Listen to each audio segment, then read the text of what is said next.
Welcome to our YouTube channel पिटी talkies. आपका मेजबान उमैद आपके साथ। जी का पाकिस्तान क्रिकेट बोर्ड के अंदर आज एक बड़ी अहम जो है तकरारी हुई है, इसके ऊपर बात करेंगे। उसके बाद फॉरेन कोचिज के ऊपर जो है बात हो रही है। एक दफा फिर फॉरेन कोचिज जो है आ रहे हैं। क्या फॉरेन कोचिज आने के बाद ये मोहम्मद हफीज एंड कंपनी की छुट्टी हो जाएगी, इसके ऊपर बात करेंगे। साथ साथ सोशल मीडिया में एक चर्चा चल रहा है कि किंग बाबर आजम की एक दफा फिर एज अ कप्तान वापसी होने जा रही है। कितनी सदाकत है इसके अंदर, इसके ऊपर भी बात करेंगे।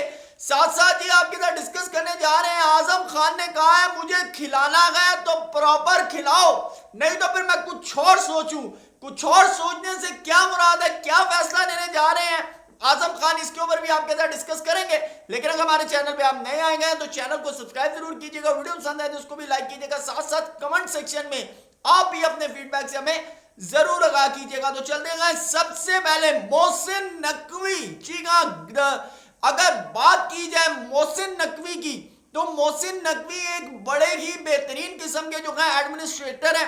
आपके उनसे सियासी इख्तलाफात हो सकते हैं, आपके उनसे थॉट के हवाले से, उनके वर्क काम करने के बिहेवियर के हवाले से आपके इख्तलाफात हो सकते हैं। लेकिन जिस तरह की उनके अंदर ऑटोक्रेसी पाई जाती है, जिस तरह की वो अपने डिसीजन मनवाने में उनका कोई सानी नहीं है, और जिस तरह उन्होंने केयर टेकर सेटअप के अंदर जिस तरह उन्होंने फुर्तियां दिखाई हैं, तो उनसे ये उम्मीद की जा रही है कि पाकिस्तान क्रिकेट बोर्ड में भी ऑल्दो के वो फुर्तियां दिखाएंगे, ज़का अशरफ की तरह ब्लैकमेल नहीं होंगे। क्योंकि ज़का अशरफ ने तो वो कहते हैं कि कहावत है कि अंधा बांटे रेवड़ियां, वो भी अपनों को तो ऐसी रेवड़ियां बांटी हैं तो समझ से ही बाहर होगी ये सारी चीजें। लेकिन उन्होंने आज आते साथ ही जो सबसे बड़ा इंदिया दिया, उन्होंने कहा है कि फॉरेन कोचिज को मैं रखने का ज्यादा ख्वाहिशमंद हूं। फॉरेन कोचिज से मुराद है कि यानी कि एक दफा फिर नजम सेठी वाली स्टोरी जो है वो अपनाई जाएगी। क्या मिकी ऑथर से रब्ता किया जाएगा, Justin Langer, Ricky Ponting, AB de Villiers, और उसके अलावा अगर हम बात करें गिलक्रिस्ट की, अगर हम बात करें, या फिर मेरे ख्याल से रोहित शर्मा भी कहते हैं कि मैं रिटायरमेंट के बाद पाकिस्तान के प्लेयर्स को बैटिंग करना सिखाऊंगा। तो मेरे ख्याल से रोहित शर्मा को कहा जाए कि आप रिटायरमेंट लें और आगे सिखाएं।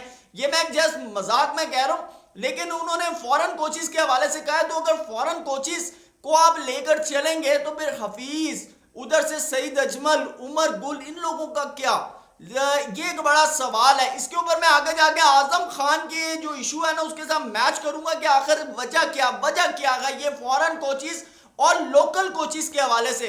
देखिए पाकिस्तान क्रिकेट के अंदर ये होता है कि जो भी मीडिया पर बैठ के बोलता है ना, जैसे कि मिसबा ने कहा कि अब तो फॉरेन कोचिज क्या, पाकिस्तान के लोकल कोचिज भी जो है वो पाकिस्तान क्रिकेट बोर्ड की जो है कोचिंग करने पर राजी नहीं है। मिसबा को अभी फोन करें मोहसिन नकवी, मिसबा आ जाओ, तो यकीन करें सुबह 9 बजे से पहले जो है ना मिसबा पाकिस्तान क्रिकेट बोर्ड के अंदर बैठे होंगे और कहेंगे कि सर ये मेरी सीवी है, बताएं मैं ज्वाइनिंग कब से दूं। तो हमारे यहाँ पर जो लोकल कोचिज है ना, इनका हाल ये है, ये मैं आपको हकीकत बता रहा हूं। और देखें असल में इशू ये आता है कि जब हमारे लोकल कोचिज लेजेंड बन के जाते हैं ना, और वहां पर प्लेयर्स को फिर जिस तरह टीज करते हैं, हर्ट करते हैं। देखिए आपका टाइम डिफरेंट था, मिसबा की क्रिकेट में आज की क्रिकेट में बहुत फर्क है, ठीक है ना, इसको मानना पड़ेगा। अगर हम फॉर एग्जाम्पल मोहम्मद यूसुफ के टाइम की क्रिकेट की बात करें और आज की क्रिकेट की बात करें तो बहुत फर्क है।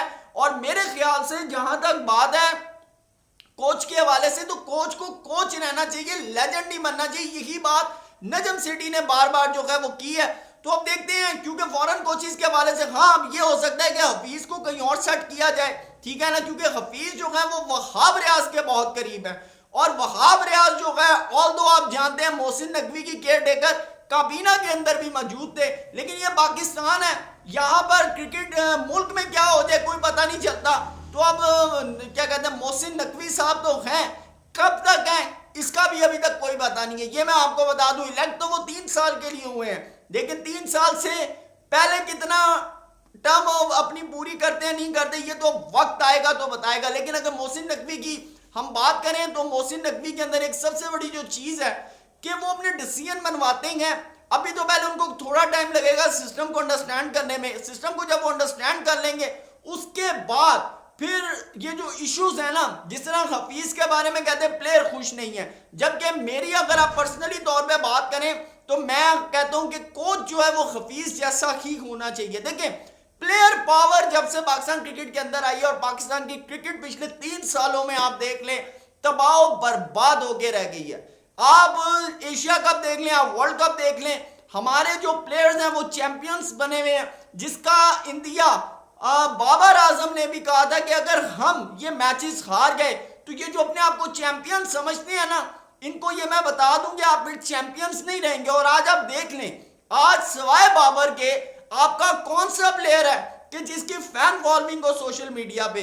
आप मुझे एक प्लेयर का नाम बता दें, ठीक है। शाहीन की अगर हम बात करें तो शाहीन की भी कोई, I am very sorry, Shaheen की भी कोई खास फैन फॉलोइंग नहीं है। हाँ, रिजवान की आप बात कर सकते हैं कि रिजवान की है, लेकिन उसके अलावा कौन सा आपका प्लेयर है फिंगर टिप्स में, या इफ्तिखार की आप बात कर लें, लेकिन जो क्रेज फैन में इस वक्त बाबर आजम के वो किसी के भी नहीं है। तो ये जो चीजें हैं, लेकिन हफीज ने ये कि जिस तरह उन्होंने रूल एंड रेगुलेशंस बनाए हैं और जिस तरह उन्होंने कहा है कि भाई आपको सबसे पहले पाकिस्तान की क्रिकेट को सामने रखना चाहिए, तो ये चीजें बड़ी इंपॉर्टेंट है। मे भी कि इन चीजों से जो है मोहसिन नकवी साहब जैसा जो बंदा है ना, जो उनका माइंड सेट है, वो इत्तेफाक जरूर करेंगे।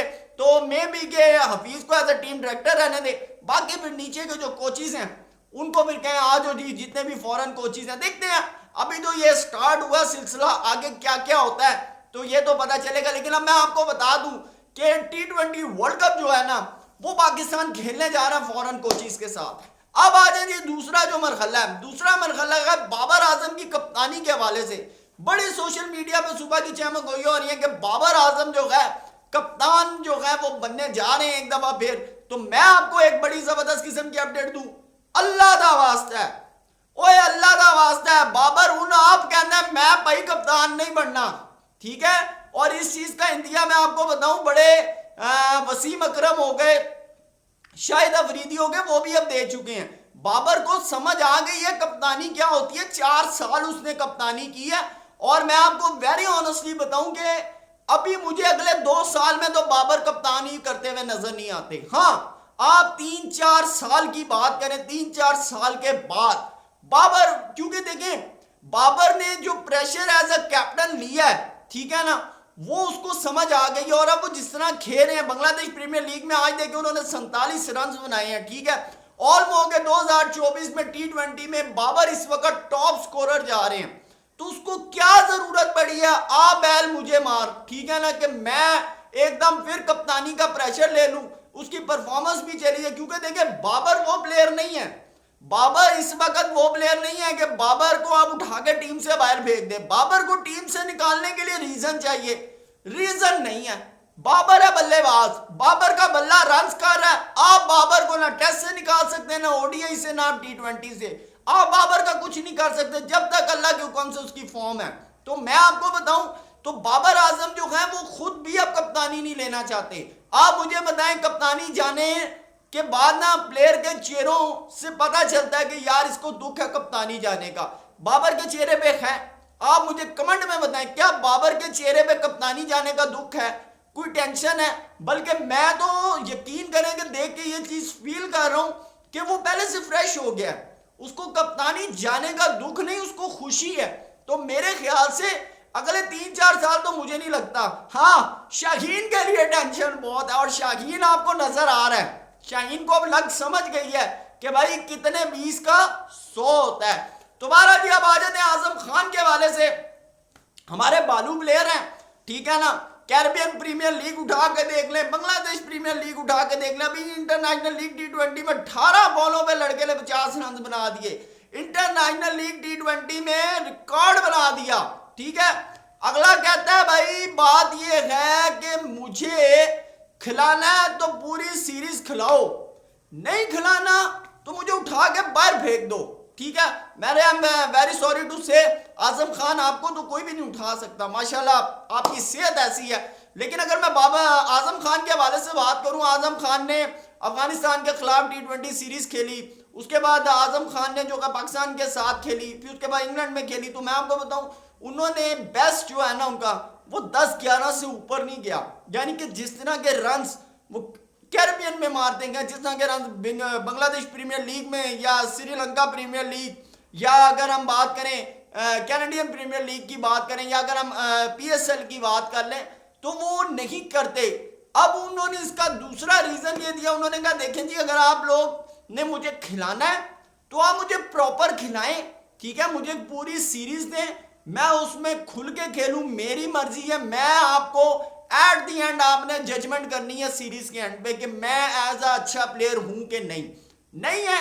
तो उन्होंने कहा मुझे उठा के बाहर कर दे टीम से, क्योंकि मैं ये 1-2 मैचेस वाली स्टोरी में नहीं फंसना चाहता। उन्होंने कहा अगर आप नहीं करना, नहीं मुझे खिलाना चाहते, फिर मुझे बता दें, मैं फिर कुछ और सोचूं से क्या मुराद है कि जो इस वक्त पाकिस्तान टीम के अंदर ट्रेंड चल रहा है, वो ट्रेंड क्या चल रहा है? जिस तरह मोहम्मद आमिर ने रिटायरमेंट ली, लीग्स खेल रहे हैं, इमाद वसीम ने रिटायरमेंट ली, लीग्स खेल रहे हैं।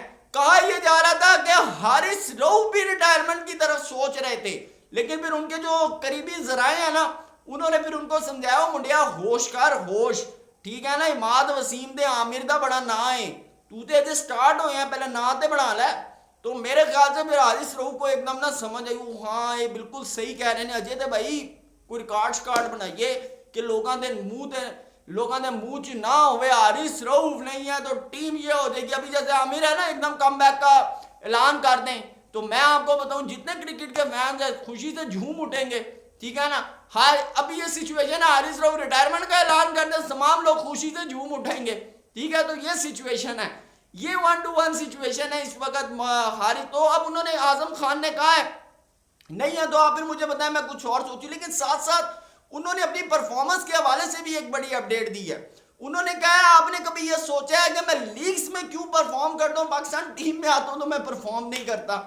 तो इसके पीछे बड़ी उन्होंने जबरदस्त किस्म की मंतक नहीं दी। ये मैंने आपको कहा था कि बाबर आजम वाला वो जो इशू था ना, कोचिंग वाला, फॉरेन कोचिज वाला, और ये अब दोनों यहाँ पे सिमिलर हैं। सिमिलर कैसे है? वो कहते हैं कि जब मैं लीग्स खेलता हूं ना, तो वहां पे फॉरेन कोचिज होते हैं, वो मुझे एतमाद दिलाते हैं, वो मुझे ये नहीं बताते कि तू मोटा है तो तेरे अंदर ये कमी है, तेरे अंदर ये कमी है। वो कहते हैं कि जिस वक्त मैं वहां खेलता हूं मेरा एतमाद बढ़ता है, ठीक है। और उसने कहा फिर मेरा जब एतमाद बढ़ता है तो फिर आप मेरे रन देख लें, मैं 18 बॉलों पे 50 भी कर लेता हूं। उसने कहा पर जब मैं पाकिस्तान टीम में खेलता हूं तो भाई वहां पर तो मुझे कहा जाता तू मोटा है, तू ये नहीं खेल सकता, तू ये नहीं कर सकता, तू वो नहीं है। यानी कि वो उनका ये कहना है कि totally discourage environment, totally discourage. उन्होंने कहा मुझे टोटली डिस्करेज किया जाता है, मेरी पूरे तमादी को खत्म किया जाता है। तो उन्होंने कहा फिर उसका रिजल्ट ये होता है कि जब मैं ग्राउंड में खेलने आता हूं 8 रन 9 रन 10 रन, तो उन्होंने कहा कि फिर इस तरह जो है आप प्लेयर प्रोड्यूस नहीं कर सकते। ये सिर्फ एक आजम खान नहीं है, ये मैं आपको बता दूं, बड़े प्लेयर हैं, पाकिस्तान क्रिकेट की हिस्ट्री भरी पड़ी है। मैं आपको हकीकत बता रहा हूं ऐसे प्लेयरों से कि जिनको कोचिस ने डिस्करेज किया। आप सबसे बड़ी मिसाल ले लें, सरफराज अहमद। बाबर कहते हैं मुझे बाबर बनाने में सरफराज अहमद का हाथ है। इमाम कहते हैं कि बाबर को बाबर बनाने में सरफराज अहमद का हाथ है, ठीक है। आपको 2017 की चैंपियंस ट्रॉफी जितवाने में सरफराज का हाथ है।